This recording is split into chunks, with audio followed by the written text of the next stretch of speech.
I want a divorce, she said in the same manner as when she informs me of running out of almond milk. No lead up, no tears.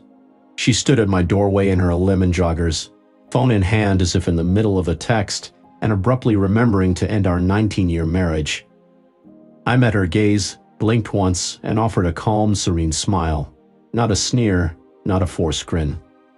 That sounds good, dear, I replied. Her eyebrows flickered ever so slightly, a subtle twitch that only someone attuned to her passive aggressiveness would detect. After nearly 2 decades of deciphering her every breath, I caught it like a glaring beacon. That twitch signaled her script being shredded. She expected resistance, theatrics, a desperate plea. She must have practiced her lines in the mirror, rehearsed her lamenting sighs, maybe even sought inspiration from divorce TikToks. Yet I did not inquire why or who, nor did I show any reaction. I took a sip of my coffee and resumed reading the financial section, as if she had just informed me of the neighbor's dog passing away. She paused in the doorway, as if expecting me to follow her or waiting for a reaction from me. Instead, I got up, washed my mug, and stated, "Let's keep this amicable. We don't need lawyers. You can keep the Tesla. I'll get my things this weekend." Her eyes widened in surprise, and she questioned, just like that. I simply shrugged and replied, "You're not the first to walk away from me this year." My words seemed to hit a nerve as she frowned, realizing she wasn't alone in leaving. My business partner left in January, my brother cut ties after our father's will, and even my barber relocated. But unlike them, she was the first to challenge someone who had already moved past the game. She hesitated, appearing unsure, a stark contrast to her usual decisive self. Alyssa, always the planner with a solution for every problem, now seemed lost in uncertainty. And I wasn't truly angry. That was what unsettled her the most. My composed demeanor seemed like indifference, as if she didn't even warrant enough fury for me to throw a mug. Consequently, she grabbed her purse, feigned a bright okay then, and departed. However, I could discern from her gait the uncertainty of someone who anticipated winning a game only for it to abruptly end. In the quiet, empty house, I poured another cup of coffee, flashed a smile, and began jotting down my plan. Not a list of regrets, but rather what I intended to do next. "So, you just agreed?" Alyssa punctuates her sentence by forcefully jabbing her straw through the lid of her pricey green smoothie, as if personally affronted. There was no hint of reaction from the other party. She goes on, repeating, he said, "That sounds good, dear Madison," as if he were addressing a waitress. 3 women encircle her at the cafe, all dressed in their post-yoga activewear, pretending not to be amused. Beneath the facade, their eyes gleam with curiosity, craving fresh gossip. While Madison ventures one cautiously, maybe he's in shock. 2 days later, he moved out, packing up everything. He left without taking anything from the TV, as though he had planned his exit all along. There was a moment of silence, broken when Jessica, known for her messy divorce, leaned in with a glint in her eyes. "Are you sure you didn't see this coming?" she asked Alyssa, who narrowed her eyes in response. Trying to conceal her doubts, Alyssa took a sip of her drink, but the squeak of the straw against the ice gave her away. Danielle, the one who believed in therapy as a fix-all solution, asked, "And now what?" Alyssa shook her head slowly. Not a word, no calls, texts, or attempts to reconcile. He just vanished, without even asking about the cat. The worst part was that people had noticed.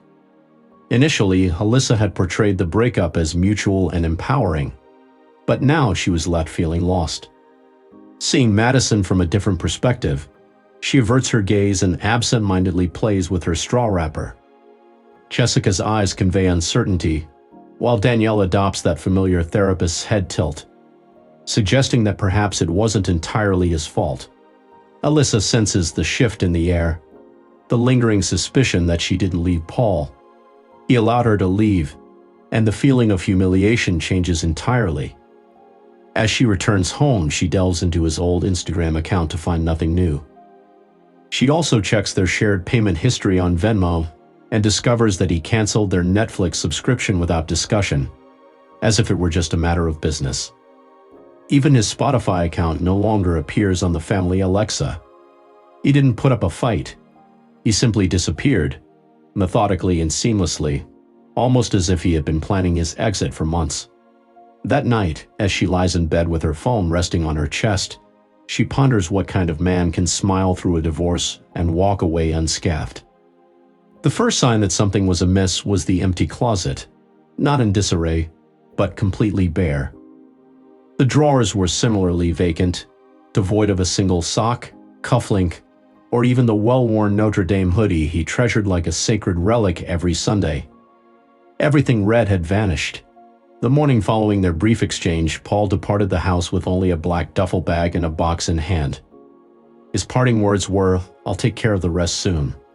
She anticipated weeks of awkward interactions in the hallway, disputes over belongings, and emotional aftermath. However, upon returning from Pilates the next day, she found complete emptiness. No lingering scent of cologne, no shaving supplies, no phone chargers, no forgotten messages. It was as if he had surgically erased his presence. Even the plunger from his side of the garage workbench was gone. She roamed through the rooms as if searching for clues to a mystery, hoping to find a note, a lingering resentment, a mark on the wall. Yet Paul had departed from the house like one uninstalls an application, smoothly, without commotion, leaving no trace. The shared Google Calendar was wiped clean, reminiscent of their entire marriage being erased. That night, she sat at the edge of the bed, trying to make sense of this abrupt departure. Alyssa found herself gazing at the spot where his charging dock once stood, absent-mindedly chewing on the inside of her cheek. Not sad or angry, but rather filled with a sense of unease. She decided to check up on Paul's online presence. His LinkedIn profile remained active with the same job and profile photo, no new connections. His email, their shared grocery list app, and Amazon account were all logged out. He hadn't even left behind a toothbrush. However, what truly sent a shiver down her spine was the discovery in the attic. Paul's old MacBook, the one she believed he had gotten rid of 6 years ago, hidden behind storage bins. Astonishingly, the password still worked. Yet upon turning it on, she found it empty. No files, no documents, no photos. Just a solitary note in the trash folder dated months ago. Some people don't burn bridges, they build exits. It was then that a feeling of dread crept over her. This wasn't a spur-of-the-moment decision. Paul had meticulously planned this disappearance, without a word to anyone, not even to her. This was his expertise, vanishing when it counted the most. It all began with brunch, as it invariably did. I was seated across from Jessica at a pricey downtown establishment, with falked rustic walls and eggs that cost a whopping $18. She was in the midst of a tirade about Paul's disappearing act, how he had vanished from the house, left the cat, and ghosted her.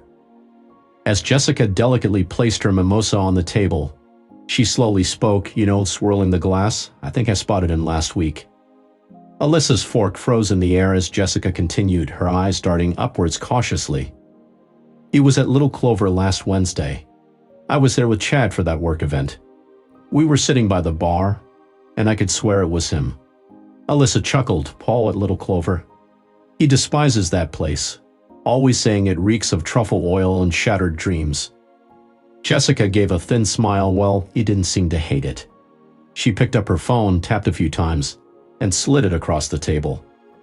Alyssa leaned in, and there he was, Paul in a navy blazer she didn't recognize, leaning in across a candlelit table, laughing. He was accompanied by a woman, blonde, stylish, in her mid-40s, but radiating as if she had all the time in the world. Pee and self-esteem were evident in their actions.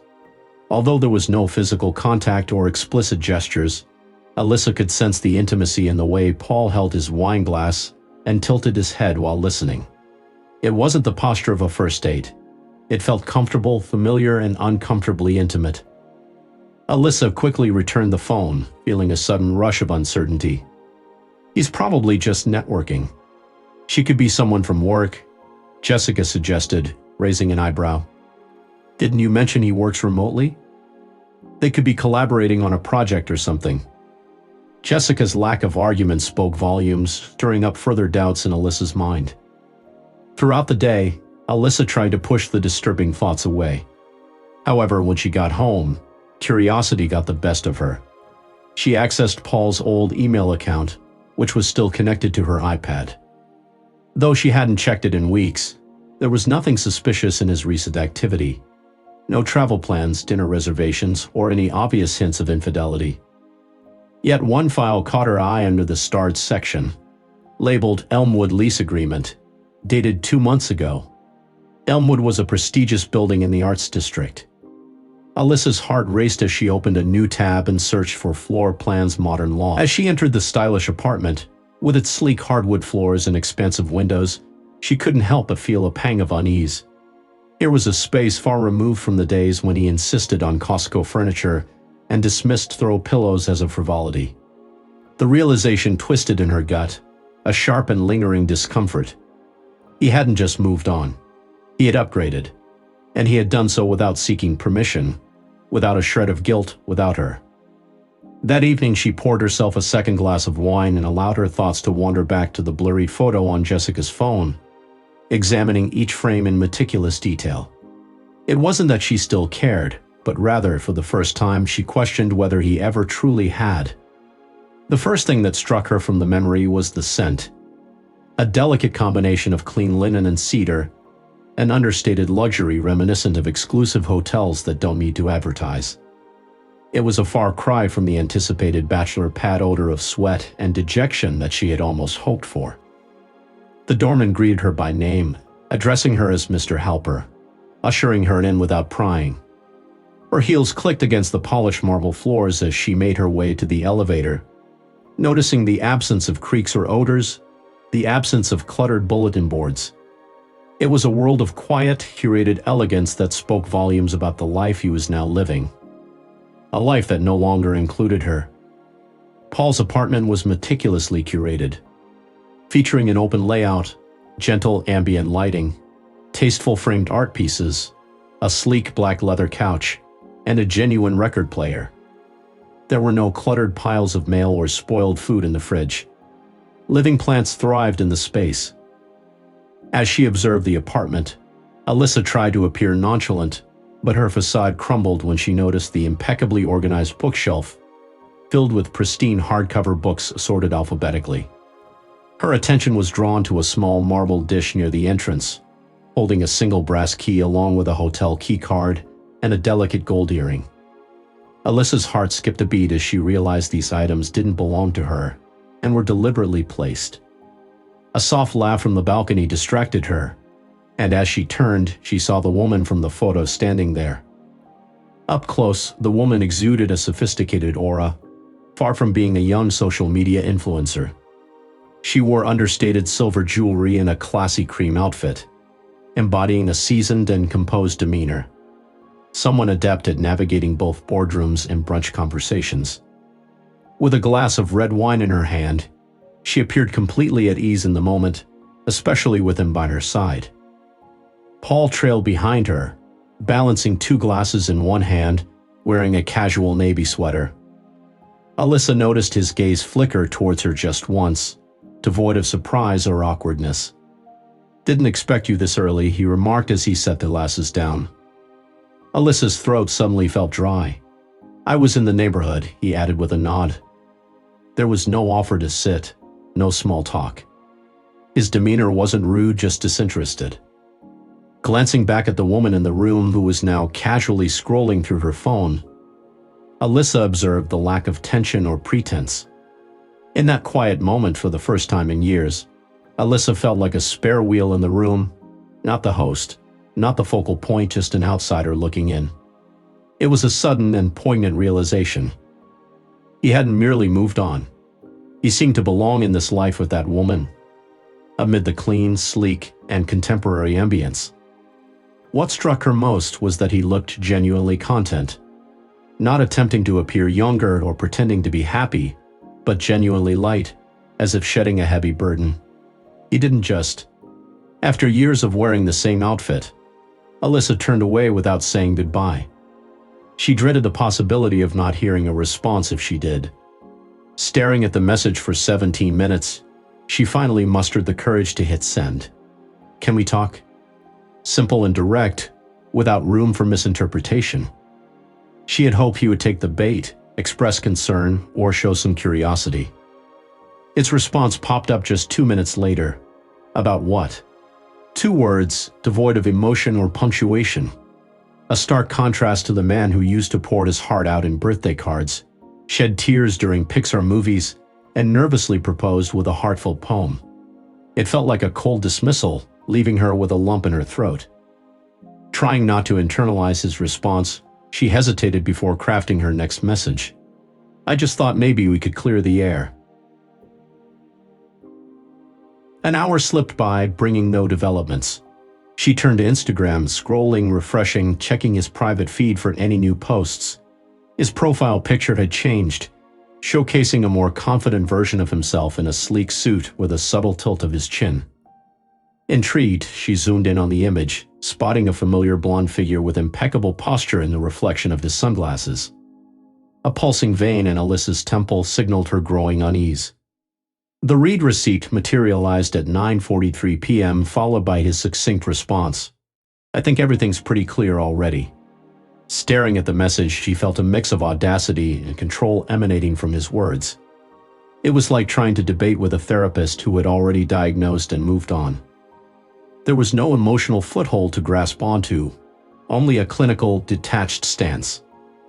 Paul had always been composed, but this wasn't mere calmness. It felt definitive. This was not about revenge, but about personal growth. Suddenly, Alyssa realized that he had not walked away out of pain, but because he now realized he was fully capable of doing so. He no longer required anything from her. No answers, no closure, no permission. Not her, she reassured herself. It was merely a spontaneous drive with no ulterior motive, no set plan. Just a desire for some peace in the quiet stillness of the night and the gentle hum of the city to clear her mind. Maybe she would just take a lap around the block, perhaps glance up to see if the lights were on in his condo unit. But upon arriving at the building, the bright headlights illuminating the elegant entrance and gleaming brass awning, she switched off the engine. Sitting there, her heart beating rapidly. Eventually, she took a deep breath, exited the car, and approached the glass doors with a sense of purpose, as if she still belonged in such upscale surroundings. The concierge looked up and inquired her name. She hesitated before answering, her voice betraying a hint of anxiety. "Alyssa Halpern." When asked if she had an appointment, she answered hesitantly, "I'm his wife," before correcting herself, "ex-wife." The concierge raised an eyebrow and made a call. After a brief conversation, he gave her the go-ahead. "Penthouse, elevator to the right," he informed her as he allowed her entry. This gesture alone unsettled her. Paul had no obligation to let her in, which left her pondering whether he was feeling generous or if he had a specific motive in mind. The elevator ride-up was silent as she watched the numbers on the panel change, her own reflection staring back at her. In the elevator, with brushed metal walls, her sharp eyes, overly red lipstick, and a poorly buttoned jacket made a striking sight as the door opened. Stepping into the warm light and faint jazz of the open-plan living room, she saw them across the space. Paul, barefoot in dark slacks, was rolling up his sleeves while pouring wine into glasses near the kitchen nook. Standing beside him, a woman chuckled softly as she tended to a simmering pot on the stove. Her familiar, natural gesture of brushing his shoulder hinted at a deep connection. Neither of them noticed Alyssa at first. When she approached, Paul turned to meet her gaze with calm eyes, revealing no surprise or warmth. "Wasn't expecting you tonight," he said evenly, almost amused. Alyssa was speechless, unprepared for this unexpectedly intimate and nonchalant scene. "I just thought we could talk," she finally managed, her eyes shifting to the silent woman with a wine glass, exuding a cool demeanor. With the patience of someone unaccustomed to begging, Paul remained unmoved despite the interruption during dinner. "We're in the middle of dinner," he calmly stated. Alyssa's cheeks flushed as she felt the sharp sting of humiliation overwhelm her. Sharing a meal with him in this once familiar and inviting atmosphere that no longer carried his scent felt particularly painful. Desperate to regain some semblance of control, she tentatively suggested, "Maybe you could step outside for a minute." Paul tilted his head slightly in response, his resistance palpable. "I could, but I don't want to," he retorted, delivering his words like a cutting blow. The offer of wine from the other woman at the table struck Alyssa deeply, as it came across not in jest, but with genuine hospitality, further emphasizing her role as the outsider in this setting that should have been hers. "I won't stay," she quickly interjected. I needed to see you." Paul acknowledged her presence with a single nod before resuming his focus on the cooking. In that moment, Alyssa realized she had become a mere background figure in a life that was once hers to command. As she took a few steps further into the room, Alyssa observed the table already set for the meal. A solitary candle flickered between meticulously folded linen napkins, a stark contrast to the chaos within her. The table was set impeccably, with real ceramic plates and sparkling wine glasses placed elegantly across from each other, a stark contrast to the usual chipped stoneware they had been using for years. The soft jazz playlist in the background had been carefully curated, not the usual lazy shuffle from Paul's Spotify. This setup was intentional, a stage set before her, and she felt like she was walking into a scene where the curtain had already risen. As Paul poured the wine without stopping or hurrying, he gave a slight glance over his shoulder and noticed her lingering near the entrance, feeling like an intruder at a private table. With a quiet swirl to finish pouring the wine, he calmly remarked, "Sorry, we've already started." It wasn't a rude dismissal, but it carried an unspoken message that she was not part of this moment. The woman at the table turned slightly in her chair, exuding grace and composure, showing no surprise or discomfort, only a mild curiosity, as if she were observing an unfamiliar object in the room. Despite this composed demeanor, Alyssa didn't feel welcomed enough to take a seat. There was no invitation extended to her. Tayshian hovered in place, overdressed and forgotten at the table where she used to belong. Paul sat across from her, raising his glass with a smile as he toasted to Thursday nights. Tayshian echoed the sentiment, gently clinking her glass against his. Alyssa felt her hands twitch, almost speaking out in anger about the situation's quick progression and its inappropriateness. But there was no space for her emotions to take root, no script for this unexpected turn of events. This wasn't a mere rebound or a vengeful game. This was now their routine. As Paul casually shared bread with Tayshian, Alyssa observed in silence, hurt by his lack of acknowledgement. It wasn't the lack of words that stunned the most. It was the feeling of utter exclusion. "You moved on so quickly," Alyssa's voice trembled, sharp and cutting through the background sounds of jazz and silverware, her arms tightly crossed. Her jaw clenched with a mixture of fury and disbelief, the emotions bubbling under her skin like acid. Without lifting his fork, Paul glanced up from his plate and commented, "You entered it fast." His eyes briefly locked with hers before drifting back to his risotto, as if she had simply asked for more salt. The woman seated across from him observed the exchange with a puzzled expression, honestly questioning, "Sorry, who is she?" The word stung like a slap. She wasn't referred to as an ex-wife, Alyssa, or the mother of his children. Just a mysterious she. Alyssa took a step back, blinking in disbelief as Paul remained silent, failing to introduce or clarify. He continued to eat as if the question held no importance, ignoring Alyssa as though she wasn't even worth a mention. She felt a surge of rage, a desire to scream, throw something, or smash the perfect glass of Pinot against the pristine wall. She longed for recognition, closure, anything. But all she could do was stand there seething. "You really erase me this easily," she snapped. Finally, Paul met her gaze once more, his demeanor cool and composed. "You know, it's not that I purposely erased you," he explained. "You just no longer played a significant role in this chapter." The woman arched an eyebrow, a mix of fascination and inquiry in her expression, akin to witnessing someone calmly sever a wire. Alyssa attempted to speak, but was rendered speechless. Paul redirected his attention to his guest, flashing a smile as he continued, "Now, about that Napa deal. In an instant, the narrative shifted, and she vanished from the scene. Left waiting in the hallway, she resembled a student outside the principal's office, clutching her purse tightly as though it held her dignity instead of just receipts and chapstick. 10 minutes passed before he emerged, unhurried and unapologetic, leaning against the doorframe with arms crossed as he regarded her as if she were a minor inconvenience. "Just one thing I'd like to ask," she began, avoiding direct eye contact. Paul remained silent, simply observing. "Did you ever truly love me?" Her question emerged softly, more a plea than an accusation, a whisper tinged with something. He hadn't admitted it to himself until that moment. There was no scoff, no smirk from him. He simply allowed the silence to linger before uttering, "I did," until you didn't. Straightforward, without malice or artistry. It was the type of statement that lingers, not for its cruelty, but for its truth. Alyssa felt something within her crack, a subtle fracture like the final collapse of a house long after the fire has been extinguished. "I didn't stop," she whispered.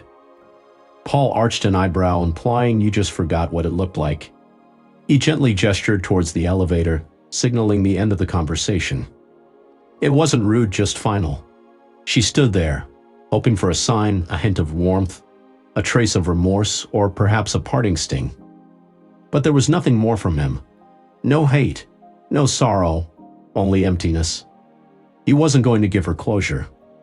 Without saying goodbye, without asking for a hug, without slamming the door or hurling a final barb, she refrained from shedding tears in that moment, with a slow turn in shoes that suddenly felt.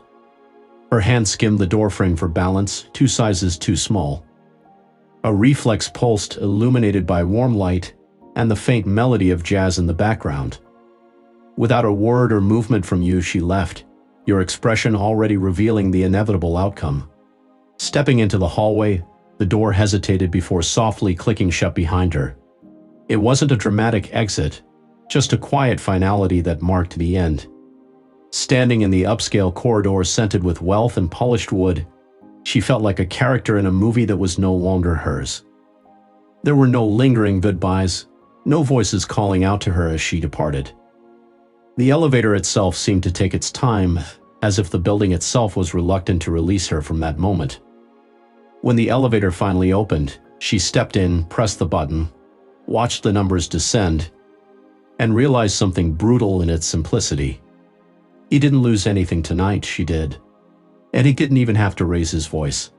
The house was too quiet. Not serene, not peaceful, just silent in that way that made every faucet drip sound like a scream. Alyssa sat in the kitchen, at the same table where Paul used to read the paper with 2 sugars in his coffee and one eye on the market, the table he built with his own hands when they first bought this house. Back when they still touched each other without effort. Now its surface was spotless, not clean sterile. She opened her laptop, mostly out of habit. No new emails, no dinner invites.